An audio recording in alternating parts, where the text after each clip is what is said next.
श्री रामचंद्र की।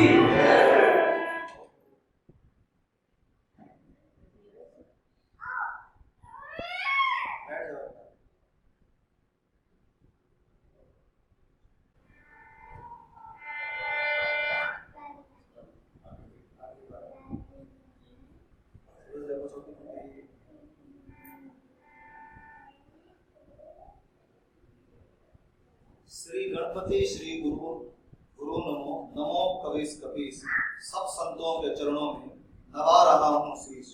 उमा संभू में जिस तरह हुआ रुचिर संवाद, पहले उसी प्रसंग का करना है अनुवाद। भारत में विख्यात है सुंदर गिरी कैलाश, गिरजापति गिरजा सहित करते जहां निवास।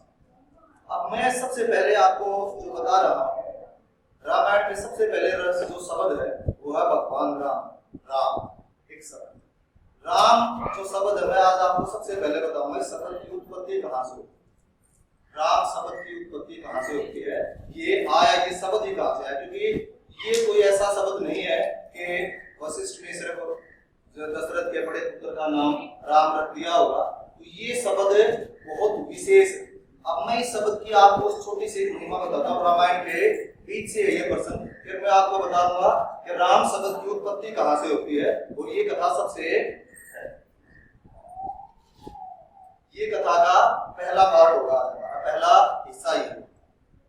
तो आपने है ना ये सबने सुना भी होगा कि जब राम सेतु बनाया जा रहा, तो राम सेतु बनाते वक्त क्या किया गया था, पत्थरों के ऊपर राम का नाम लिखकर उन पत्थरों को पानी में तैराया।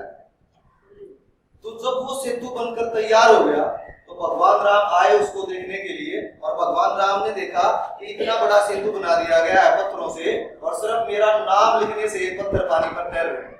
तो भगवान ने कहा कि मेरा नाम लिखने से पत्थर तैर रहे हैं, तो एक पत्थर को अगर मैं खुद फेंकूंगा उठाकर तो वो भी पानी में तैरे। तो भगवान राम ने जिस पर उनका नाम नहीं लिखा हुआ था, एक पत्थर को उठाया और उसको पानी में डाल दिया। जैसे भगवान राम ने उस पत्थर को पानी में डाला तो पत्थर पानी में डूब गए। और ये चीज देखकर भगवान राम आश्चर्यचकित हो गए कि जो ये पत्थर है, ये अभी मेरा सिर्फ नाम लिखने से ही ये सारे पत्थर पानी में तैर रहे हैं, और 100 योजन से भी लंबा सेतु का निर्माण हो गया, और मैंने खुद जब पत्थर डाला है तो ये पत्थर पानी में डूब गया। ऐसा कैसे हुआ? तो वहां पर भगवान बजरंगबली थे, उन्होंने कहा कि भगवान आपके नाम से सारा जग तर जाता है, भवसागर से आपका नाम लेने से पूरे समाज का सभी लोगों का कल्याण होता है, लेकिन जिसको आप त्याग दोगे उसका कल्याण कैसे होगा? इस पत्थर को तो आपने ही त्याग दिया, जो बाकी पत्थर तैर रहे हैं वो तो आपकी कृपा से तैर रहे हैं, आपका नाम है, आप उनके साथ हो इसलिए वो तैर रहे हैं। अब अगर आप ही किसी को त्याग दोगे, जब सारी दुनिया किसी को त्याग देती है तो उसका सहारा आप बनते हो, अगर आपने किसी को त्याग दिया तो उसका सहारा कौन होगा? वो तो डूबेगा ही डूबेगा। ये तो छोटा सा समुद्र है और सागर में भी उसको कोई पार नहीं लगा सकता, उसको तो डूबना ही। तो ऐसा सुनकर भगवान हंसने लगे। तो अब हम ये जानते हैं कि जो राम शब्द है ये आया था। आपने एक लाइन जब आप टीवी में रामायण देखते हैं तो वहां पर आपने रामानंद सागर जी जिन्होंने उस रामायण को बनाया, बहुत अच्छी रामायण है, उसमें आपने कई बार जब आप ध्यान से देखोगे तो वहां पर एक लाइन को बोलते हैं, नाना भांति राम अवतारा, रामायण सतकोटि अपार। ये लाइन आप बार बार सुनोगे, नाना भांति राम अवतारा, रामायण सतकोटि अपार, कि हर युग में, हर कल्प में, हर बार भगवान राम जन्म लेते हैं, अलग अलग अवतारों में जन्म लेते हैं। इसलिए जो रामायण है उसका वर्णन किसी भी तरीके से किया नहीं जा सकता, रामायण तो अपार। अब इसमें इस श्लोक में एक लाइन है, रामायण सतकोटि अपार। ये जो लाइन है, इस लाइन का बहुत विशेष महत्व है जो हम समझने की कोशिश करें। अब जो ये रामायण है, रामायण का हम मानते हैं कि भगवान वाल्मीकि ने रामायण को लिखा था, सबसे पहले संस्कृत में उन्होंने लिखा था, जो हम सभी जानते हैं, जो हमारी दुनिया की। लेकिन वाल्मीकि से भी पहले, राम के जन्म से भी बहुत पहले रामायण की रचना की थी भगवान शिव। भगवान है शिव ने, क्योंकि वो त्रिकालदर्शी है भगवान शिव, आप सभी लोग जानते हैं। और भगवान शिव 11 देवी कौन है? भगवान राम, ये हम सबको पता है। ठीक है, रामेश्वर की जब व्याख्या होती है, आपने टीवी में भी देखा होगा, राम ईश्वर यश, राम जिसके ईश्वर है, ठीक है, वो रामेश्वर है। फिर राम ने व्याख्या की उसकी, राम ईश्वर है, कि जो राम का ईश्वर है वो रामेश्वर। और भगवान शिव रामेश्वर की क्या व्याख्या करते हैं? राम जिसके ईश्वर है वो रामेश्वर है। तो भगवान शिव, भगवान राम को अपना आराध्य मानते हैं। और सबसे पहले जो रामायण की रचना है भगवान शिव ने की थी। और भगवान शिव ने जो रामायण की रचना की थी, उस रचना में 100 करोड़ श्लोक, रामायण की जो रचना भगवान शिव ने की, उस रचना में 100 करोड़ श्लोक थे, जिसको भगवान शिव ने लिखा। तो जब भगवान शिव ने रामायण की रचना की 100 करोड़ संस्कृत के श्लोकों के माध्यम से, ठीक है, तो उसकी जो कृपा है, उसका जो असर है, वो पूरी दुनिया में हो। जब पूरी दुनिया में उसका असर फैलने लगा, तो उससे देवता, ऋषि मुनि और इवन राक्षस भी उस चीज से प्रभावित हुए। और वो उस ज्ञान को, जो रामायण रूपी ज्ञान भगवान शिव के पास था, उसको लेने के लिए देवता, राक्षस और ऋषि मुनि सारे भगवान शिव के पास आए। जब सभी लोग भगवान शिव के पास आए, तो उन्होंने सबने भगवान शिव के चरणों में शीश नवाया और उन्होंने भगवान शिव को कहा कि हे प्रभु, जो रामायण रूपी आपने मतलब जो ज्ञान जो बनाया है, जो लिखा है, उसे हमें आप देने की कृपा करें। ठीक है, तो जब ये चीज तीनों ने मांगी, तो तीनों के अंदर वहां पर बहस शुरू हो गई कि भाई अब इस ज्ञान को, उस पुस्तक को, इन ग्रंथ को कौन लेगा, ये किसे मिलेगा। तो तीनों बहस कर रहे। अब जब तीनों में बहस शुरू हुई, तो अब यहाँ पर भी एक बात समझ लेंगे, भगवान शिव का जो दरबार है, भगवान शिव का दरबार बाकी दरबारों से बहुत अलग है। वहां पर एक विशेषता है, क्योंकि भगवान शिव का दरबार है अहिंसा का दरबार। वहां पर जाते ही मन से वैर, विरोध, ईर्ष्या, जलन, इस तरह के जो भाव है, वो अपने आप खत्म हो जाते हैं। क्यों खत्म हो जाते हैं? इसमें आप कई छोटी छोटी चीजें, भगवान शिव का दरबार में आप देखोगे, भगवान शिव के गले में नाग देवता है, और भगवान शिव के दरबार में जो भगवान गणेश जी मिलेंगे, जिनका वाहन क्या है, मूषक है। तो मूषक और नाग देवता एक ही जगह पर एक ही साथ विद्यमान हो और एक दूसरे को परेशान है नहीं करते। जबकि आप प्रकृति में देखोगे, तो प्रकृति में मूषक यानी जो है और नाग, वो दोनों एक दूसरे के क्या होते हैं, घोर शत्रु होते हैं। जैसे ही मूषक दिखाई देंगे नाग को, वो उन्हें खा मारते हैं। लेकिन भगवान शिव के दरबार में दोनों एक साथ रहते हैं और उन दोनों के बीच में कोई लड़ाई, कोई झगड़ा वहां पर नहीं होता, क्योंकि भगवान शिव का अहिंसा का दरबार है। भगवान शिव के दरबार में आप देखोगे कि उनके वाहन, भगवान शिव के वाहन नंदी महाराज भी हैं, और वहां पर उनके साथ देवी है, शक्ति है, जिनके वाहन सिंह है। ठीक है, और आपको पता है कि शेर अगर किसी भी जानवर को देखता है, तो वो उस पर आक्रमण करता है और उसको मार देता है। लेकिन वहां पर भी वो दोनों एक साथ है और एक दूसरे के साथ झगड़ा नहीं करते, क्योंकि जब भी कोई भगवान शिव के दरबार में जाता है, तो उसके मन में अहिंसा का भाव जागृत होता है और उसके मन से ये सारी भावनाएं, झगड़ा, द्वेष और ये सब चीजें क्या हो जाती हैं, खत्म हो जाती हैं। लेकिन भगवान शिव ने देखा रामायण का जो प्रभाव था, उसको पाने की जो इच्छा थी, भगवान को पाने की जो इच्छा थी, कि वो तीनों बहस करते थे। तो जब उन तीनों में बहस हुई, तो भगवान शिव ने को इस बात की चिंता हुई, तो उन्होंने कहा कि कोई नहीं, आप शांत हो, मैं जो ये श्लोक है, ये रामायण है, आपको बराबर बराबर बांट देता हूँ और आप सबको ये बराबर बराबर भागों में मिल जाएगी, झगड़े का कोई कारण नहीं। तो वो रामायण जो उन्होंने लिखी थी, वो उन्हें बांटने लगे। तो उन्होंने उनको बांटा, पहले 33 करोड़ तीनों को बांटा, 1 करोड़ बच गए, 33 लाख भी सबको दे दिए, 1 लाख बच गए, 33 हजार सबको दे दिए, 1000 बच गए, 333 और 333 दे दिए। लास्ट में 1 श्लोक बच गया। जब लास्ट में अंत में 1 श्लोक बच गया, तब भी उस 1 श्लोक के लिए भी तीनों एक दूसरे के साथ झगड़ने लगे, उनकी बहस शुरू हो। तो फिर भगवान शिव ने कहा कि आप इसके लिए झगड़ो मत, इसमें जितने भी वर्ण यानी अल्फाबेट, हम अपनी भाषा में बोले वैसे जितने भी हैं, मैं वो सब भी आपको बराबर भागों में बांट देता हूँ, झगड़ा नहीं। तो जब उसको बांटने लगे, तो उस श्लोक में वर्ण थे 32। उस श्लोक में जो वर्ण थे, वो 32 वर्ण। उसको साइलेंट कर रखा है। तो उस श्लोक में 32 वर्ण। तो भगवान शिव ने तीनों को 10-10 वर्णों का बंटवारा कर दिया, उसमें 2 वर्ण शेष रहे।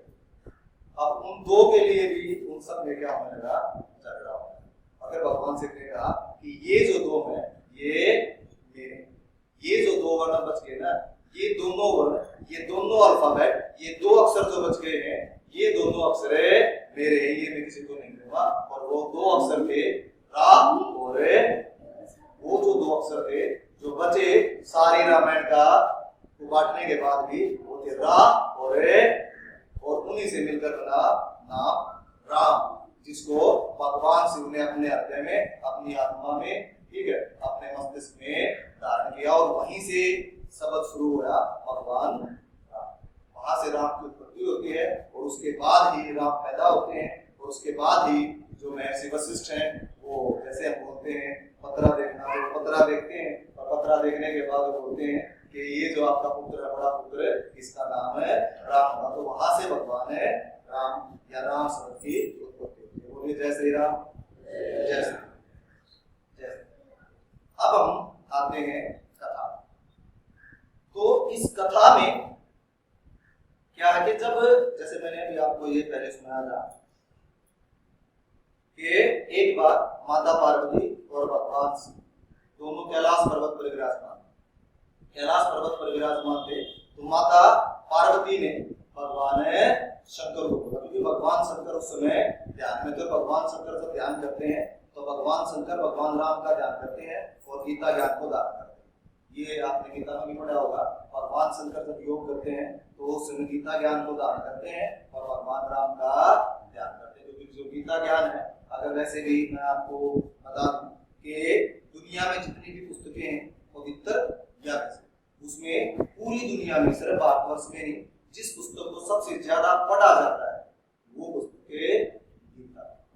जिस पुस्तक को पूरी दुनिया में आज तक जितने भी ग्रंथ, जितनी भी पुस्तकें, जितनी भी किताबें लिखी गई हैं दुनिया में, आरंभ से आज तक, जिस दिन से दुनिया शुरू हुई है और हमने लिखना शुरू किया है, आज तक जितनी पुस्तकें लिखी गई हैं उसमें सबसे ज्यादा किसी पुस्तक को अगर पढ़ा गया है तो वो पुस्तक है गीता। पूरी दुनिया में सबसे ज्यादा कॉपी यानी प्रतियां जिस चीज की लिखी हैं वो भी गीता है। और गीता के प्रथम अध्याय में ही भगवान शिव कहते हैं माता पार्वती को, जिस ज्ञान को मैं हमेशा धारण करता हूँ वो गीता ज्ञान है। गीता ज्ञान नहीं है, भगवान राम का ज्ञान और गीता ज्ञान को धारण करते हैं। खुली जबी योगेश की वह समाधि अविराम, मुख से निकला शब्द यह जय मायापति राम। गिरी गिरी सुता चरण में तभी जोड़कर हाथ, पूर्व जन्म की याद करे बोल उठिए ना। ये मायापति है राम कौन, जिनकी इतनी धुन है मन में, क्या वही जानकी जीवन है जो व्याकुल विचरे हैं वन। मतलब क्या भगवान शिव और माता पार्वती वो दोनों बैठे हुए थे कैलाश पर्वत पर। कैलाश पर्वत पर बैठे थे भगवान शिव ध्यान। तो उनका जब ध्यान खुलता है तो माता पार्वती जब वो ध्यान से आंखें खोलते हैं तो आंखें खोलते ही वो भगवान राम का नाम लेते हैं। और जब वो भगवान राम का नाम लेते हैं तो माता पार्वती उनसे पूछती हैं, ये आप किस राम का नाम ले रहे हो? क्या ये वही राम है जो सीता के लिए वन बने भटकते फिरते हैं, एक साधु की तरह, अपनी पत्नी के प्रेम में मोहित होकर वो वन बने भटकते हैं? क्या आप उसी राम का नाम ले रहे हो? तो अब ये जो कहानी आती है यहाँ पर कि वो भगवान राम यानी पार्वती उनको जो कहती हैं, ये भी मैं कहानी आपको बता देता हूँ कि क्या होता है जब माता पार्वती सती के अवतार में, जब माता पार्वती सती अवतार में थी और भगवान शिव राम की पूजा करते हैं तो उन्होंने देखा कि राम वन में खोजते हुए फिर रहे हैं पागलों की तरह सीता को। तो सती माँ ने भगवान से पूछा कि आप इन्हीं राम की पूजा करते हैं? ये तो मतलब अपने पति के प्रेम में मोहित होकर, इन्हें तो कोई ध्यान ही नहीं किसी चीज का, ये तो भटक रहे हैं अपनी पत्नी के प्रेम में, ठीक है। इनको तो मतलब माया का प्रभाव इनके ऊपर, ये तो मोह संसारिक बंधनों में बंधे हुए हैं और आप इनको अपना आराध्य मानते हैं। मुझे तो ये बात मतलब कुछ जची। तो उन्होंने कहा मैं तो इन्हीं की पूजा करता हूँ। तो उन्होंने, माता सती ने भगवान राम की परीक्षा लेना चाहा और उन्होंने भगवान राम की परीक्षा लेने के लिए क्या किया, उन्होंने माता सीता का रूप लिया और सीता माता का रूप लेकर जैसे भगवान राम सीता को खोजते हुए फिर रहे थे तो वो दूसरी तरफ से आ गई। तो सारे जो बादल और वो दूसरे जो भगवान राम के साथ थे उन्होंने माता सीता बोलकर उनके चरण छूना शुरू कर दिए। लक्ष्मण जी ने भी माता सीता बोलकर उनके चरण छूए। लेकिन जैसे ही वो राम के पास पहुंची, राम ने उनको कहा माता प्रणाम, ये कह के राम ने उनके पैर छू लिए।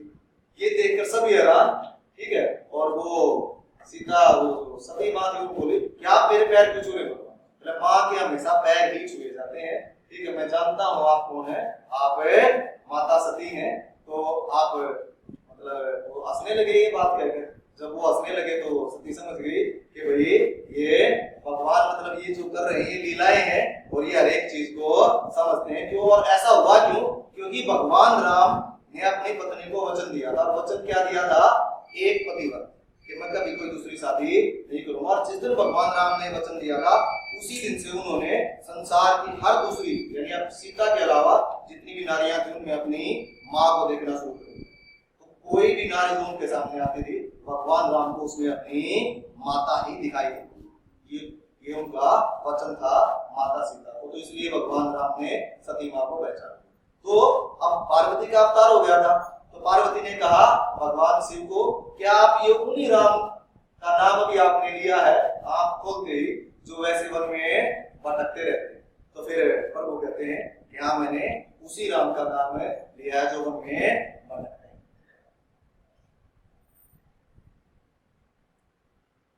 हे दक्ष सुता की देह नहीं अब तो सेवा में गिरजा है। पूर्व जन्म की उलझन को प्रभु सुलझा दे तो अच्छा है। ओ भगत भगीरथ पर प्रसन्न तक्षण उसको गंगा दी। प्रभु कह देंगे उसने वर्षों अत्यंत तपस्या की। गंगा की प्रकट जटाओं से यह वाणी द्वारा कथन करो। ठीक है, भगवान मेरे लिए कुछ कृपा करें। तो क्या है, जब माता पार्वती शिव के लिए प्रार्थना करने लगती है भगवान शिव से,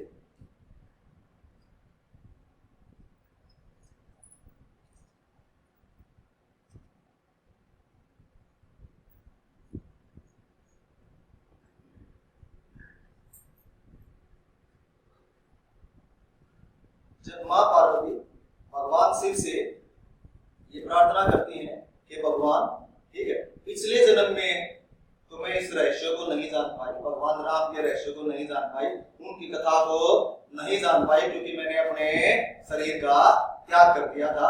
लेकिन इस जन्म में आप मुझ पर कृपा करें और भगवान राम का और उनके जन्म का जो रहस्य है मुझे आप वो रहस्य बताने की समझाने की कृपा करें। जिस प्रकार भगीरथ की कृपा से प्रसन्न होकर उनकी तपस्या से प्रसन्न होकर आपने अपनी जटाओं से गंगा प्रकट की थी, उसी तरह से मेरी भी आपसे कामना है कि आप रामायण रूपी गंगा को प्रकट करें और मेरा जो भ्रम है, मेरा जो अधूरा ज्ञान है उसको आप पूर्ण करें। कितना ही गूढ़ तत्व हो पर उस पर उस समय न संत छुपाते हैं जिस समय पात्रियाधिकारी अपनी इच्छा का पाते हैं। यह गुर है उनसे गोपनीय जिनमें श्रद्धा विश्वास नहीं, आराध्य देव की गाथा है जगजीवों का इतिहास। तो भगवान शिव में कहते हैं कि जब कोई योग्य व्यक्ति सामने होता है तो उसको शिक्षा जरूर दी जाती है। और ये भगवान राम की कथा है, ये मतलब कोई वो इतिहास नहीं है कि जो सबको सुनाया जा सके। जब भी कोई योग्य होगा, ये मेरे आराध्य देव भगवान की कथा है तो मैं उसको ये कथा जरूर सुनाऊंगा। और ऐसा कहकर भगवान शंकर माता पार्वती को ये कथा सुनाने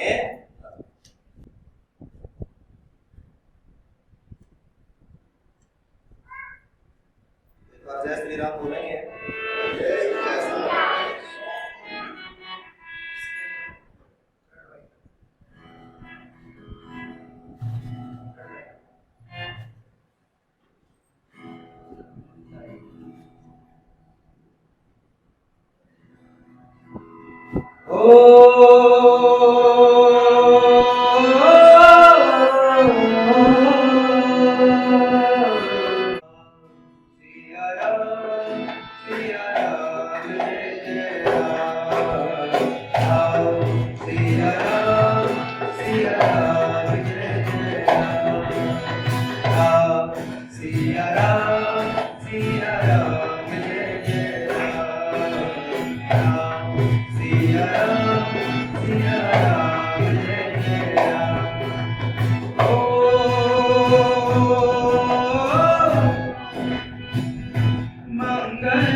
धर्म मित्र अरुणारी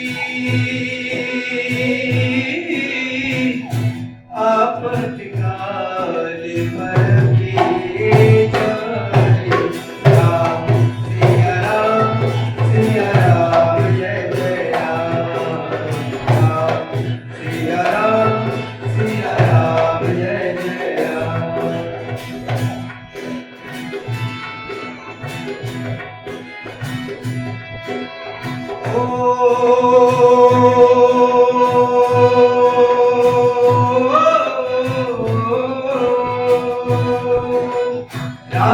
राम जय जय राम सिया राम। राम सिया राम जय जय राम सिया राम। राम सिया राम जय जय राम सिया राम। राम सिया राम जय जय राम सिया राम। राम सिया राम जय जय राम सिया राम। राम सिया राम जय जय राम सिया राम जय जय राम। सिया राम जय जय राम। राम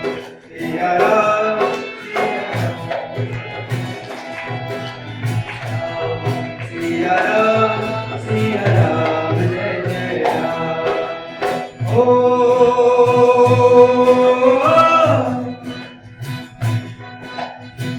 कोई है वही जो राम रचिया था।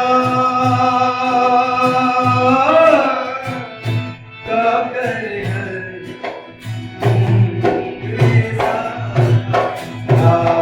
सिया राम जय जय राम। राम सिया राम जय जय राम। राम सिया राम जय जय राम। बोलो सियापति रामचंद्र की जय।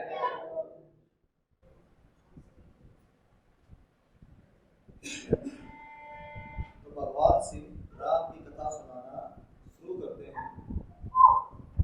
जो उत्पत्ति जगत की और फिर संहार करते हैं, जो उत्पत्ति जगत की और फिर संहार करते हैं, अचंभा है कि वो किस भांति जीते और मरते हैं। अचंभा है कि वो किस भांति जीते और मरते हैं। उन्हें यूं तो नहीं है काम जीने और मरने से, परंतु शीघ्र आते हैं जगत के याद करने से। कोई जब धर्म की हानि तो फिर ऊंचा उठाते हैं, रचाकर खेल जग में धर्म मर्यादा बनाते हैं। रचाकर खेल जग में धर्म मर्यादा बनाते हैं। जय श्री राम जय श्री राम जय श्री राम। हाँ, है सब में वही व्यापक एक समान। मेहंदी है जिस भांति, मेहंदी में जिस भांति है लाली अंतर है। अब भगवान राम के बारे में जब भगवान श्री बताना शुरू करते हैं तो बताते हैं कि जिस प्रकार मेहंदी के अंदर आपको लालिमा दिखाई देगी, लेकिन वो मेहंदी के अंदर ही होती है, उसी प्रकार भगवान राम भी हर एक प्राणी हर एक जीव के अंदर वास करते हैं। ये हमारी इच्छा या हमारे ऊपर है कि हम उसे देख पाते हैं नहीं। अब मैं आपको एक छोटी सी और एक बात बताना चाहता हूँ। आप सब सोचते हैं कि दुनिया में सबसे पावरफुल क्या है, इंसान के पास, हमारे पास सबसे ताकतवर क्या है। अगर मैं आप लोगों से पूछूं कि सबसे ताकतवर क्या है आपके पास, जो चीज आपके पास जिससे सब कुछ कर सकते, वो एक चीज है जो अभी मैं आपको बता रहा हूँ, हमारी कल्पना शक्ति, उसको इंग्लिश में इमेजिनेशन, वो दुनिया की सबसे ताकतवर चीज है। अब सोचो कि कल्पना शक्ति, सोचने की शक्ति सबसे ताकतवर कैसे। अब मैं आपसे ये कहूँ कि आपको चांद पर जाना, तो दुनिया की सारी टेक्नोलॉजी, सारी मशीनें लगा लोगे तो कितना मुश्किल है चांद, ऐसा नहीं असंभव नहीं है, लेकिन फिर भी कितना मुश्किल है। लेकिन कल्पना शक्ति से हमें कितनी देर लगेगी चांद पर जाने में? 1 सेकंड भी नहीं लगती। हमारी कल्पना शक्ति हमें 1 सेकंड में वहां पहुंचा। अगर मैं आपको कहूँ कि हमें सूर्य पर जाना, तो आपका भी जा ही नहीं सकता। ठीक है, कोई तकनीक, कोई विद्या, कोई ऐसी चीज है ही नहीं जो आपको आज सूर्य पर ले जा सके। लेकिन आप अपना कल्पना शक्ति से 1 सेकंड भी नहीं लगाएंगे, 1 सेकंड के हजारों अक्षर में भी आप इस पर पहुंच जाएंगे, सूर्य पे जा सकते हैं। इसी प्रकार भगवान का ध्यान, अगर भगवान के दर्शन करने हो तो वैसे अगर हम तपस्या करते हैं, बहुत कथा सारी चीज करते हैं, फिर भी हजारों लाखों करोड़ों लोगों को जन्म जन्मांतर में कभी भी भगवान के दर्शन नहीं हुआ। लेकिन अपनी कल्पना शक्ति से अगर हम अपने मन में ध्यान करें तो हम इसी समय यहाँ बैठे बैठे भी 1 सेकंड में भगवान को देख सकते हैं। और आप उसमें सबसे खास बात देखिए, कि भगवान को हम जिस रूप में चाहे उस रूप में देख सकते हैं। ये हमारी कल्पना की शक्ति है कि भगवान राम को अगर मैं अब उनके बाल रूप में देखना चाहूँ तो अपनी कल्पना शक्ति से आंख बंद कर 1 सेकंड के 1000वें हिस्से में बाल रूप में देख सकता हूँ। अगर भगवान राम को मैं रावण का वध करते हुए देखना चाहूँ तो उनको 1 सेकंड के 1000वें हिस्से में अपनी कल्पना शक्ति से आज यहाँ पे बैठे बैठे मैं आंखें बंद करके उनको देख सकता हूँ। तो हमारी जो कल्पना शक्ति है ये हमारे पास एक सबसे बड़ी शक्ति है। बस बात ये है कि हम इसका इस्तेमाल सही तरीके से नहीं करते। अगर हम इसका इस्तेमाल सही तरीके से करें तो इससे हम कुछ भी कर सकते हैं और उसमें कुछ नहीं लगता, इसमें लगना भी कुछ नहीं है। बाकी आप कुछ भी करोगे तो उसमें बहुत कुछ लगता है। अगर आपको यहाँ आपने कथा भी सुनने के लिए आए हैं तो आपको यहाँ तक चल के आना पड़ा या किसी गाड़ी से आना पड़ा, कोई आपको छोड़ गया हो, आपको घर जाने में भी 5 मिनट 10 मिनट 15 मिनट का समय लगेगा, आपको यहाँ बैठना पड़ेगा, आप सुनोगे उस चीज को, तब ये चीज। लेकिन आंख बंद करना और आप जहां पर भी हो दुनिया में 1 सेकंड में आप कहीं से कहीं जा सकते हो और किसी भी चीज को आप देख सकते हो। उस चीज को जिस रूप में चाहो वो उसी रूप में आपके सामने होगी। तो कल्पना शक्ति हमारे लिए सबसे बड़ी शक्ति का काम करती है अगर हम उसको सही तरीके से इस्तेमाल करें। तो अब हम राम की कथा शुरू करते हैं।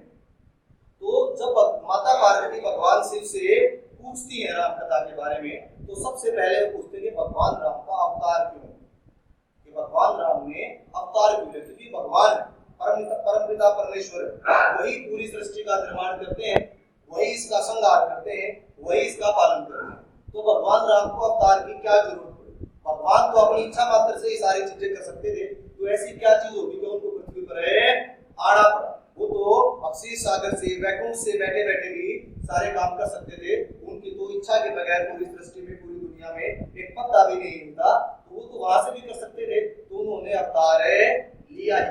तो भगवान शिव माता पार्वती को भगवान राम के अवतार का कारण बताते हैं। सबसे पहले वो उन्हें कहते हैं कि एक समय था कि जब धरती पर बहुत ज्यादा अत्याचार बढ़ने लगा, जब बहुत ज्यादा पाप बढ़ने लगा, जब धरती पर बहुत ज्यादा पाप असुरों का जब बढ़ गया, अतिशय अत्याचार हुआ शुरू में, उस समय दारुण हाहाकार, जिस समय पाकशालाओं में नरमांस पकाए जाते थे, जिस समय पूज्य विद्वानों के मस्तक टुकराए जाते थे, जिस समय सनातन धर्म ईंधन के बदले जलते थे, जिस समय देव प्रतिमाओं पर निशंक हथौड़े चलते थे, अबलाओं को बलपूर्वक जब निश्चर ले जाते थे, यज्ञोपवीत विप्रों के जब पैरों से कुचले जाते थे, गौशालाओं में बलपूर्वक जब आग लगाई जाती थी, जिस समय बलात् साधुओं को वारुणी पिलाई जाती थी, वही समय था मच गया जब जग में हाहाकार, परमा जी की सभा में होने लगा। मतलब भगवान शिव ने माता पार्वती को बताया कि एक समय ऐसा आया कि पूरी पृथ्वी पर राक्षसों का अत्याचार बहुत ज्यादा बढ़ने लगा। जब राक्षसों का अत्याचार बढ़ने लगा तो जो खाना पकाने वाली जगह थी वहां पर मांस पकाया जाने लगा, नारियों के साथ बलात्कार होने लगा, उनको राक्षस ले जाते थे।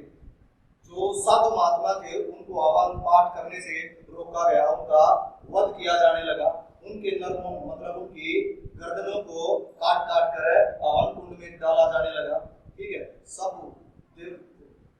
ब्राह्मणों को श्राप दिलाए जाने लगे। और जब हर तरफ अत्याचार फैलने लगा तो सभी देवता ऋषि मुनि इकट्ठे होकर भगवान ब्रह्मा के पास गए इस चीज के समाधान, और भगवान ब्रह्मा की सभा में इस चीज के ऊपर विचार होने लगा कि ये क्या हुआ, इसको कैसे खत्म किया जाए। जब भगवान ब्रह्मा की सभा में इस चीज पर विचार चल रहा, सभी देवता वहां पर इकट्ठे थे, तो किसी को भी कोई भी चीज का उपाय नहीं सूझा, क्योंकि उस समय धरती पर कौन ये सब चीजें फैला रहा था, क्योंकि उस समय धरती पर रावण, राक्षस राज रावण। आगे हम जब कथा रामायण की पढ़ेंगे तो रावण के बारे में भी बहुत विस्तार से हमें जानेंगे। तो रावण जिसको हराना किसी के लिए भी संभव नहीं, जिसको हराया नहीं जा सकता था, जिसको मारा नहीं जा सकता था, जो भगवान शिव से भगवान ब्रह्मा से वरदान पाकर अजय हो गया था, बहुत ही पराक्रमी था, तो वो रावण उसके शासनकाल में उसकी वजह से हर जगह अत्याचार पाप और अनाचार जब फैलने लगा, तो उसकी वजह से जब सारे देवता परेशान हो गए, सारे ऋषि मुनि परेशान हो गए, सारे ब्राह्मण परेशान हो गए और दुखी हो गए, तो वो सभी भगवान ब्रह्मा के पास जाते हैं और वहां पर अपनी जो व्यथा है, अपना दुख है, वो सभी ब्रह्मा को कहते हैं। तो फिर वहां पर ब्रह्मा विष्णु और ब्रह्मा और भगवान शिव और सभी देवता मिलकर इसका विचार करते हैं कि हम क्या करें, कैसे करें जो इस अत्याचार से भगवान शिव ने कहते हैं व्यापक है सर्वत्र ही ईश्वर सर्वाधार, अक्षण में होते हैं प्रकट सुनकर प्रेम पुकार। तो वो कहते हैं कि हमें इस चीज के समाधान के लिए भगवान विष्णु के पास जाना चाहिए, क्योंकि इस चीज का समाधान भगवान विष्णु ही कर सकते हैं। सृष्टि के पालन की जो जिम्मेदारी है वो भगवान है विष्णु के ऊपर है। या सृष्टि में कोई संकट है, वहां पर कोई दुख है फैल रहा है, तो इस चीज का समाधान भगवान विष्णु ही करेंगे। और हम तो सभी देवताओं से पूछते हैं कि अगर भगवान विष्णु का समाधान करेंगे तो उनको कहाँ ढूंढेंगे? वो अक्षय सागर में मिलेंगे, वो वैकुंठ धाम में मिलेंगे, दो लोक में मिलेंगे, 14 भुवनों में भगवान तो कहीं पर भी हो सकते हैं, तो हम उन्हें कहाँ ढूंढें? तो फिर भगवान शंकर में बोलते हैं कि भगवान विष्णु तो हर जगह व्याप्त है। जहां आप उनका नाम लोगे, जहां पर आप उन्हें सच्चे मन से पुकारोगे, एक भक्त की करोड़ का पुकार को जब भी भगवान सुनते हैं, तो जहां भगत होता है वो अपने आप ही आ जाते हैं, उनको ढूंढने की जरूरत नहीं पड़ती। क्योंकि भगत की तरह आप उनको पुकारिए तो भगवान विष्णु वहां पर जरूर आएंगे। तो फिर सब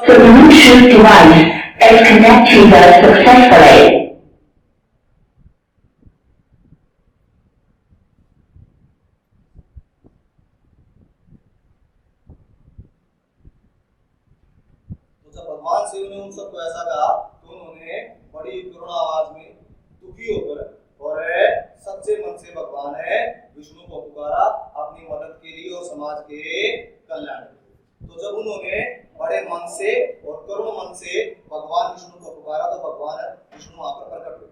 बजा प्रेम पीरुओं से जब पुकार का साथ कानों में आई तभी यह प्यारी आवाज, अब तो तुम सब निश्चिंत रहो, अब तुम्हें न कोई भय होगा, यह धरती होगी रंगभूमि, रणधीर का अभिनय होगा। सुन सकते नहीं कान मेरे अत्यधिक पुकार दीनों की, देखेगा शीघ्र दुष्ट मंडल क्या प्रबल आए है दीनों की। वध हेतु हिरण्यकशिपु के जो अविलंब खम से निकला है, वह ही अब रावण के कारण अक्षत्रिय बनने को मचला है। जग की पुकार सुनकर तक्षण जो नंगे पैरों भाता है, भक्तों तुम सब की रक्षा को वह ही फिर दौड़कर आता है। पृथ्वी मेरी प्यारी पृथ्वी, मैं तेरा ताप मिटाता हूँ, दशरथ के आराम मत पर अति शीघ्र अवध में आता हूँ। तो फिर भगवान विष्णु उन सबको ये हौसला देते हैं कि अब जो दुख का समय है वो बीत गया और मैं अपने भक्तों को कभी भी कष्ट में नहीं देख सकता। अब मैं बहुत जल्द अयोध्या में महाराज दशरथ के घर पर राम के रूप में जन्म ये उन्होंने सभी देवताओं को समझाया। और ये सुनने के बाद सभी देवताओं को, ऋषियों को, माता पृथ्वी को, सभी को शांति मिली और वो वहां से अपने अपने लोग अपने अपने गांव को चले गए। अब इसके बाद हम ये वो कथा थी जिसमें हमने ये जाना कि भगवान राम का अवतार है क्यों। अब इसमें एक चीज और हम जान लेते हैं। आपने ये भगवान श्री कृष्ण ने भी सुनाई थी अर्जुन को गीता पढ़ाते वक्त, ठीक है, आप लोगों ने गीता में भी सुना होगा। हे अर्जुन सुन ध्यान से, गजक भगत महान, एक दिवस श्रीता विषय पहुंचा करने सना, पकड़ा उसको ग्रह ने, निर्बल था गजराज, सुनकर गज की टेर को पहुंचे भौके का, गरा अखबारा तुरंत ही गज को लिया बचाए, इस प्रकार निज भक्त की करते दान सहाय, जो मेरे आश्रित सदा मैं उनका रक्षपाल, 15 अध्याय में इन्हें कहते हैं गोपाल। ये भगवान है श्री कृष्ण ने अर्जुन को समझाया 15वें अध्याय में, गीता के 15वें अध्याय में। वहां पर उन्होंने बताया था कि जब भी मेरा कोई भी भक्त किसी भी समय संकट में होता है, दुख में होता है, तकलीफ में होता है, ठीक है, और जब वो मुझे दुख में, तकलीफ में, संकट में पुकारता है, तो ये सृष्टि का नियम है जो मैंने बनाया कि वो चाहे कहीं भी हो, मैं किसी भी अवस्था में हो, मैं तुरंत उसके पास आऊंगा, एक अक्षर का भी विलंब नहीं होगा।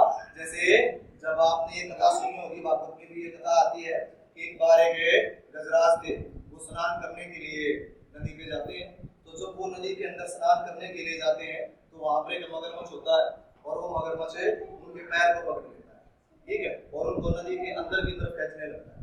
लेकिन जो गजराज थे वो बाहर आने की कोशिश करते हैं, लेकिन आप सबको पता है पानी के अंदर मगरमच्छ से ताकतवर कोई नहीं होता। ये कहावत भी है, जल के अंदर मगर से बैर नहीं लेते, लेकिन जल के अंदर मगरमच्छ से बैर नहीं लिया जाता क्योंकि पानी के अंदर मगरमच्छ से ताकतवर कोई नहीं। तो वो बहुत प्रयास करते हैं गजराज, लेकिन वो अपने आप को नदी से बाहर नहीं निकाल पाते। बिल्कुल थक जाते हैं और वो असहाय हो जाते हैं और मगरमच्छ उनको पानी के अंदर खींच कर जाने लगते हैं। जब वो बिल्कुल असहाय हो जाते हैं तो वो नदी के अंदर कमल पुष्प खिला हुआ, वो अपनी सूंड से कमल पुष्प को उठाते हैं और उसको ऊपर की तरफ करके भगवान विष्णु का ध्यान करते हैं और मदद के लिए उनको पुकारते हैं। जब वो मदद के लिए भगवान विष्णु को पुकारते हैं और भगवान विष्णु वैकुंठ से नंगे पैर उस गजराज की मदद के लिए आते हैं और वो आकर अपने सुदर्शन चक्र से उस मगरमच्छ उस ग्रह को वहीं पर मार देते हैं और गजराज महाराज की वहां पर क्या करते हैं, रक्षा करते हैं। यही 15वें अध्याय में भी, गीता के 15वें अध्याय में भगवान श्री कृष्ण कहते हैं कि तुम अपने सभी चिंताओं को त्याग दो, ठीक है, और अपने आप को मेरे ऊपर छोड़ दो, ठीक है, तुम्हें कोई दिक्कत नहीं होगी क्योंकि मेरा काम है, मेरा ये वचन है कि मैं अपने हर भक्त की रक्षा करता हूँ। बेटा अभी चुप बैठोगे या पिटाई करोगे? पिटाई करूँ या वैसे चुप बैठोगे? आवाज नहीं। तो ये भगवान का नियम है, सृष्टि का नियम है। जब भी कभी भगत संकट में होंगे तो वो जरूर आएंगे। अब जो जितना आपने आज पढ़ा इससे अगर हम समझने लगे तो इसमें समझने के लिए मतलब क्या, इस चीज से हमें क्या समझ सकते हैं, क्योंकि जब भी कोई कथा होती है तो उसमें समझने के लिए हमारे पास बहुत कुछ होता है। कथा हमने सुन ली, ठीक है, आज के लिए और आगे भी पढ़ेंगे, लेकिन अब अगर हम इसमें समझना चाहें तो हम इसे हमारे जीवन के हिसाब से क्या समझें। हमारे जीवन के हिसाब से जो सबसे ज्यादा समझने की बात होती है वो होता है कि हमारा जो अहंकार है, जब तक किसी भी इंसान के मन में अहंकार का वास होता है, मैं शब्द का वास होता है, तब तक वहां पर भगवान नहीं, तब तक वहां पर भगवान का वास नहीं। भगवान का वास उस समय होता है किसी के जीवन में, किसी के घर में, जब उसके घर से, जब उसके जीवन से मैं खत्म होता है। जब तक आपके अंतर मन में मैं, तब तक भगवान को पाने का, क्योंकि भगवान को पाने का जो पहला कदम, जो पहला रास्ता है वो है मैं का। क्योंकि ये चीज आप लोग सभी समझ लें कि परम पिता परमेश्वर जो है, कुदरत, नेचर जो है, वो सबसे ताकतवर है इस समाज, सब कुछ हम भी हैं तो उन्हीं से, हम सारे जो है उन्हीं से हैं। मैं आपको जब इससे अगली जो कथा होगी उसमें आपने एक चीज सुनी होगी कि भगवान राम 16 कला संपूर्ण अवतार थे। भगवान श्री कृष्ण ने 16 कला संपूर्ण अवतार थे, सुना है ना आप सबने? सुना है? तो ये कलाएं क्या होती है, इनका मतलब क्या होता है?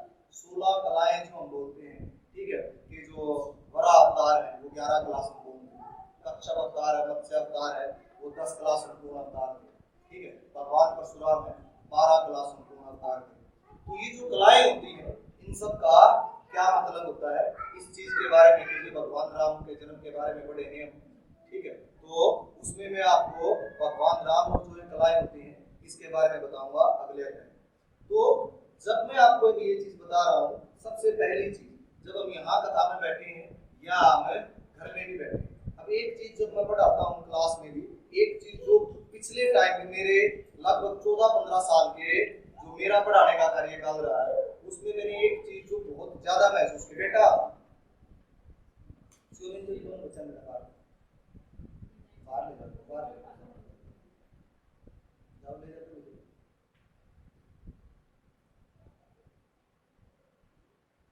तो एक चीज जो मैंने महसूस की और जब मैं पढ़ता था उस समय और इस समय में परिवर्तन जो महसूस किया, वो आप लोग एक बार समझना, ठीक है, कि जब मैं पढ़ता था, जो जिन टीचर्स ने हमें पढ़ाया, आज भी हमारी हिम्मत नहीं होती कि हम उनके सामने चेयर पे बैठते हैं। कभी वो स्कूल में आ जाते हैं, मैं खुद ऐसे स्कूल में पढ़ा हुआ हूँ, वहाँ पर जो राजकला मैडम वो स्कूल चलाते हैं, मैं अगर कभी भी ऐसे स्कूल में चला जाऊँ, मैडम बोलेंगे बैठ जाए तो तुम्हारा बराबर का होगा, तू स्कूल चलावा है, तुम्हारा बराबर का होगा, तो बैठ जा, क्या ना मैं आपके बराबर बैठा ना तुम अगले दिन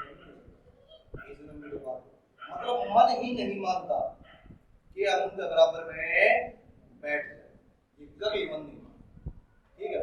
आज भी जो हमारे टीचर्स हैं, ठीक है, बहुत सारे मेरे टीचर जिनको आज मानता हूँ, उनके बाद 11th-12th के बाद कई टीचर को कभी मिला ही नहीं, सोनीपत पढ़ा रहा है 11th-12th कभी नहीं, लेकिन आज भी मानता हूँ मेरे जो गुरु हैं मुकेश कौशिक जी हैं, जिन्होंने केमिस्ट्री पढ़ाई, जिससे मैं भी केमिस्ट्री पढ़ाता हूँ, उनसे सीखा मैंने। अगर वो मुझे आगाज ये कहो ना कि रामन हो रहा तेरा स्कूल में ना बहुत पसंद है, तू दे दे, मैं कहता सुना रहा हूँ, आप लोग सुन रहे हो इसमें रिकॉर्ड में, मैं एक सेकंड में नहीं सोचूं उनको दे दे, ये लो नफा नुकसान सारा मेरा, आपने स्कूल से तो दे दो। तो क्योंकि ये सम्मान है आज भी उनको, और ये सम्मान मैंने अपना टीचिंग कैरियर में जब से मैंने पढ़ाना शुरू किया, मैंने लगभग 2015-16 तक जो मेरे बैच है, 2008 से पढ़ाना शुरू किया, तब तक के जो स्टूडेंट जो विद्यार्थी पढ़ते हैं 50% से ज्यादा बच्चों में इस भाव को महसूस करें, जो ये भाव उन बच्चा में समर्पण, ठीक है। 2018-19 का जो बैच था वो एक लास्ट बैच ऐसा मैंने पढ़ाया है जहाँ जिसमें भी और भी कई बच्चे थे जिनमें बहुत समर्पण, शिक्षक के नाम आज भी मैं फोन कर दूं तो उन्होंने सर कि तो आप भाई मनोहर मुझे यार तू दे दियो ना आ जा काम छोड़, तो वो अलग भी अपना कितना भी जरूरी काम छोड़ के भी आ जाए, कई विद्यार्थी ऐसे। लेकिन 2018-19 के बाद पिछले 4 साल मैं देख रहा हूँ कि ये जो परिवर्तन है हमारी जनरेशन जो बच्चे अभी आ रहे हैं उनमें बहुत ज्यादा परिवर्तन। अब मैं देखता हूँ तो बहुत सारे बच्चे तो ऐसे हैं, सामने से टीचर आ गया वो अगले मास्टर देख ले नमस्ते करने बोल गया तो वो साइड में तले करके सोचेगा, मतलब ये चीज जो आई है ना, जो परिवर्तन आया है, इस परिवर्तन का जो कारण है वो कारण है हम सब, हम जो स्कूल में पढ़ा और बच्चे का जो पहला स्कूल है, स्कूल में बच्चा होगा जो 3 से 4 साल का होगा, 4 साल तक वो बच्चा तो उसने पहला शब्द बोला, जो भी उसने बोला माँ या कुछ भी कोई भी पहला शब्द बोला, क्या वो पहला शब्द उसको किसी शिक्षक ने सिखाया, स्कूल ने सिखाया, वो पहला शब्द उसको परिवार ने सिखाया, उसने कुछ भी बोला, जो भी शब्द वो बच्चा बोलता है उसको उसका लोकेशन पर जनरेट करो, जो भी शब्द उसने बोला है उसको उसका पहला शब्द, ठीक है, उसके परिवार ने सिखाया, ठीक है, उसके माँ बाप ने सिखाया। बच्चा ने जो पहला कदम रखा, क्या वो किसी गुरु क्या किसी स्कूल में उसका पहला कदम रखा, वो उसके माँ बाप ने, उसके दादा दादी ने, जो उसका परिवार है उसने उसको पहले बैठना सिखाया, साइड में तकिए वगैरह लगाते हैं, फिर हम उसको खाट या किसी दूसरे बिस्तर के सारे बच्चे ने खड़ा करा, उसके लिए झूला लेगा और जिसके सारे वो खड़ा होगा चलना सीखे, हम उसके हाथ पकड़ कर उसमें थोड़ा थोड़ा चलना सिखावा, ये काम परिवार में तो करा। तो जो परिवार एक ऐसा बच्चा जिसको बोलना भी नहीं आता था उसको बोलना सिखा सकता है, एक ऐसा बच्चा जिसको बैठना नहीं आता था उसको बैठना, चलना और दौड़ना सिखा सकता है, ठीक है। तो वो जब बच्चा थोड़ा सा बड़ा होता है, 4 या 5 साल का हो जाता है, तो वो इतना निस्सहाय या क्यों हो जाता है कि वो सब कुछ के गुरु को ऊपर एक स्कूल को ऊपर आकर बोल देता है कि जी आप तो फीस देश का आप सिखाओ, तो वो इतना ऐसा है क्यों महसूस करता है।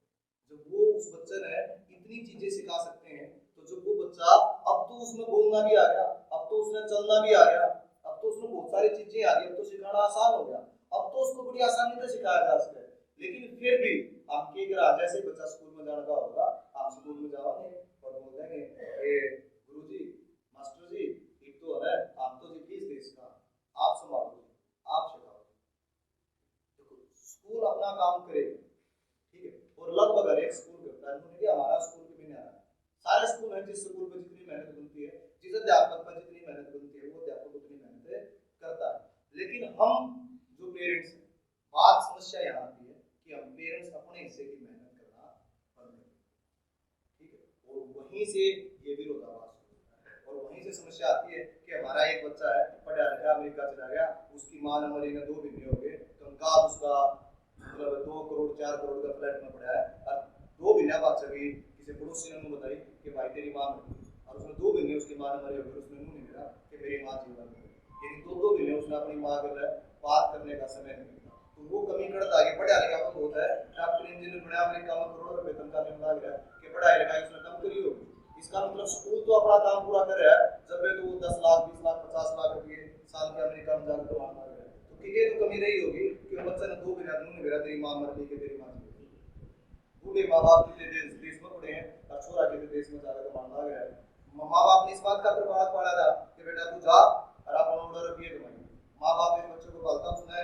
अब एक समय आता है कि जब उसने अपने संतान की जरूरत हो, क्योंकि एक मैं हूँ, मेरे में नाम का शोहरत का रुपये कमाने का चाह होगा, क्योंकि मेरी युवा अवस्था है आप लोगों के लिए, तो तो सब में, लेकिन धीरे धीरे मेरा जो शरीर है वो डरा, मेरा शरीर में भी बीमारियां आना शुरू हो जाएंगी।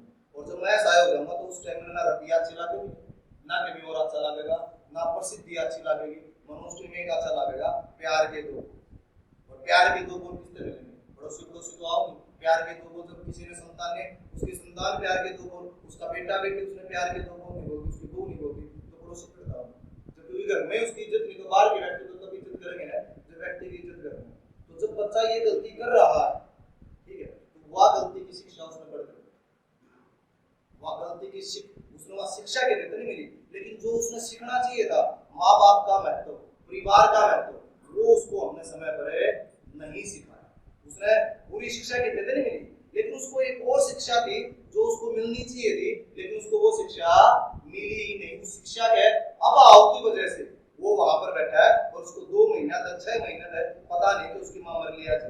अब कल परसों की एक खबर थी कि एक वो चंडीगढ़ को डॉक्टर की डेथ, ठीक है, मैंने न्यूज में पढ़ा चंडीगढ़ एक डॉक्टर की डेथ हुई। उसकी पत्नी और उसके बेटे ने और उसकी बहू ने वीडियो कॉल पर अपने पिता को अंतिम विदाई दी। ये परसों की घटना है, ये ज्यादा पुरानी नहीं, परसों की एक घटना है कि चंडीगढ़ एक डॉक्टर की मौत होती है और उसके पत्नी, उसका बेटा और उसकी पुत्रवधू वो वीडियो कॉल पर उसको भाई। जब कोई व्यक्ति की मौत होती है तो वो समझता है कि उसकी जो चिता है उसका बेटा उसने आग में, और उसका बेटा वीडियो कॉल करके रहे पिताजी के अंदर। ये हमारी संस्कृति में तो नहीं था। हिंदुस्तान की संस्कृति में तो ये बात है कहीं लिखी नहीं, ना हमारे किसी ग्रंथ में लिखी, ना किसी वेद में लिखी, ना हमारे किसी पुस्तक में लिखी। फिर हमारे बच्चा में ये संस्कार देते, ये संस्कार इस वजह से चले क्योंकि ये जो संस्कार है ये ग्रंथ, ये आपने बच्चा के लिए, आपने बच्चा थोड़ा बोलने लग गया, बच्चा बेटा हिंदी बोलती है, इतना बड़ा अपराध कर दिया, हिंदी बोलेगा, अंग्रेजी चाहिए आज की आज, अंग्रेज भाग जा तड़के स्कूल में दाव है तो मतलब अंग्रेजी बगांदा ये रास्ता नहीं चाहिए, थोड़ी बहुत अंग्रेजी तो मतलब इतना हम बच्चे के ऊपर प्रेशर बनाते हैं। जब हम उसने नर्सरी क्लास में अंग्रेजी का इतना प्रेशर बनावाएंगे और हिंदी बोलते उसमें भी उसके स्कूल के मास्टर में जाकर धमकावाएंगे तो बड़े करने चीज कहाँ से वो ये चीजें सीख सकता है। जब वो नहीं सीखेगा ना तो समाज में जो ये समस्या है, यह समस्या आगे और बढ़ेगी। और पुराने टाइम में तो थोड़ी समस्या कम होगी रहेगी कि 4 5 5 6 बालक हो जाए, एक दो राना चला भी गया कोई तो रहेगा, ये एक तो बालक है और वो राना चला जाएगा। चलिए जाओ तरक्की करना अच्छा है, लेकिन जिस अमेरिका में छोरा चलाया अपने बाप ने भी तो ले जा सके है, वो अमेरिका उसके बाप ने जान देखा होगा, वो ले जाकर भी तो उसकी सेवा कर सके नहीं ले जाएगा। ठीक है, उसने बाप खुद तो अड़े रहे, मैं आप नौकरी करा 3 साल में एक बार चक्कर मारेगा, वो भी जीमा ही तो मारेगा नहीं है। मैं जो चीज आप लोगों को मतलब ये चीज जब तक ये पता चलेगी लगभग यह चीज समझाता रहूंगा। और मेरा क्योंकि तो बच्चा ने भी यह चीज समझाओ, हमारा फंक्शन होता है, मेरा पहला ये होगा मैं बच्चा भी एक चीज मांगा करूं कि जब मेरा सेशन पूरा होता है ना, जब हम फेयरवेल पार्टी करते हैं सेशन पूरा होने के बाद, तो चिंता करने की जरूरत आपको नहीं, लेकिन कुछ चीजें ऐसी हैं जिनकी जरूरत उसे महसूस होगी उस टाइम पर जब वो उनको सीख नहीं पाए। ठीक है, और वो है संस्कार। क्योंकि जब उसने संस्कार की जरूरत, मेरे को संस्कार की जरूरत कब होगी? जब मेरे सामने कोई मेरा अपमान करे तब मन लगेगा, लेकिन रमेश तो बड़ा था, इसने तो मेरा नमस्ते करने चाहिए थे, इसने तो मेरे पैर छूने चाहिए थे, मैं इसका ताऊ लागूंगा, मैं इसका चाचा लागूंगा, ये तो मेरा छोरा, मैं इसका बापू, ये इसने मेरे पैर क्यों छुए? तब मैंने संस्कार की जरूरत महसूस हुई। लेकिन तब तो मुझे आगे चले को संस्कार सीखते थे, क्योंकि मेरे तो छोटे लोग हैं जिनमें संस्कार आए। इसलिए संस्कार की जरूरत बच्चे को महसूस होगी जब तो वो उसका सीखने का समय जा चुका होगा, तो उनको सिखाने की जिम्मेवारी हमारी होगी, क्योंकि बच्चे ने जरूरत महसूस है वो सिखाना हमारी, हम बड़े हैं तो हमारी जिम्मेवारी है। तो जब बच्चा पैदा होकर वो चलने लगता है तो उसको जब हमने दूसरी चीजें सिखाई हैं तो उसको ये भी समझाना जरूरी है कि बेटा यो तेरे दादा, यो तेरी दादी है, यो तेरे चाचा, यो तेरे पापा, यो तेरी ताई, ठीक है, यो तेरा बड़ा भाई। सुबह जैसे ही बच्चा उठता है उसने वो सबके पैर खड़े हो उसके पास हर रोज 1 2 साल 3 साल तक आपने हर रोज कहना पड़ेगा ना बेटा तेरा दादा पहले पैर छुए थे रोटी खाना है, लेकिन अपने दादा के दादी के पैर छुए। हम के रहा छोटा बच्चा जब तो उसने आदत डाल देंगे, बड़ा हो पाछे उसमें खुद ने लेके ने स्वाभिमान आना शुरू हो जाता, बच्चे शर्म आना लग गया पैर छूने, लेकिन अगर वो छोटा पड़ता जब उसको शर्म नाम का भाव ही नहीं था और हमने उसको आकर डाल दिया, उसने कभी शर्म नहीं, ठीक है। और जिस दादा दादी के, मम्मी पापा के, चाचा ताऊ के वो सोची संभालत है, पहला पैर छूना गया है, तो क्या जीवन में कभी उल्टा बोलने की मत होगी। सवेरे सवेरे तो उसके पैर छूता है तो बारह सौ उल्टा बोलता है। शाम में सोने से पहले तो अपने बापू के, अपने दादे के, अपने दादी के पैर छू रहा, ठीक है। सुनता उठते हम उल्टा बोलता, उल्टा तो जब बोल रहा है उसने कभी नहीं मेरा सम्मान किया हुआ है, अरे उधर कितना वो युकी है, जब उसने मुझे रहा है कि तू हर रोज इसके पैर छूता है, ठीक है, तो तुझे तो तेरे को थोड़ा है सम्मान के योग्य है, तो उसने उल्टा बोलना कदे बात उसमें आओगा। ये जो चीजें हैं परिवार का महत्व बच्चे को आप लोग समझें, और अगर ये चीज बच्चे आ जाओगे ये हो गया समर्पण, ठीक है।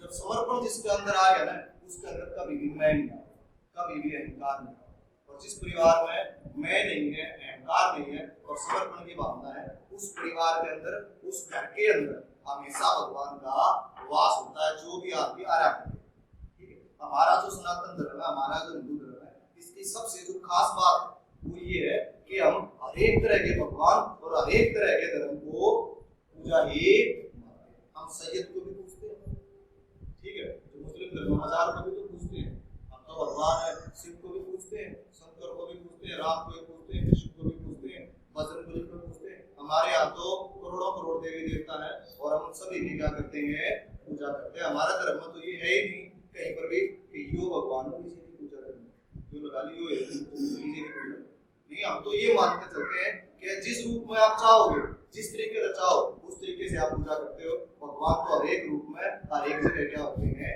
विद्यमान, और हर एक परिवार का, हर एक गांव का अपना इलाका होता है। तो मेरी आपसे बस यही कामना है कि आप अपने बच्चों में वो संस्कार है डालेंगे। ये काम एक दिन में तो नहीं होता, लेकिन धीरे धीरे अगर हम प्रयास करें तो ये काम है जरूर जैसे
ही जगदाता विश्व विधाता तू ही जगदाता विश्व विधाता तू ही जगदाता विश्व विधाता तू ही जगदाता विश्व विधाता तू ही सुबह तू ही शाम